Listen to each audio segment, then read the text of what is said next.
আমরা চলে গেছিলাম দাঙ্গি কুসুমে একটা ছোটখাটো ট্রেকিং এর জন্য। হ্যাঁ, ট্রেকিংই বলতে পারো, কারণ ধীরে ধীরে রাস্তাটা যত দেখবে তো ট্রেকিং এরই ফিলটা আসবে।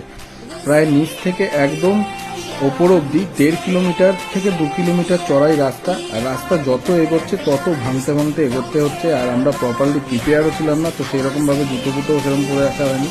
জাস্ট এর ওপরকার সিনিক বিউটিটা দেখার জন্য আমরা এতটা চেষ্টা করেছি। আর দেখো, কারণ ঝুলে ঝুলে যেতে হচ্ছে, লিটারালি খুব কষ্ট হচ্ছিল। বাট যখন আলটিমেটলি ওপরে উঠলাম আর ওপর থেকে প্রপারলি পুরো ঝাড়খণ্ড জঙ্গলটা দেখা গেল, তখন ও ভাই সেরা।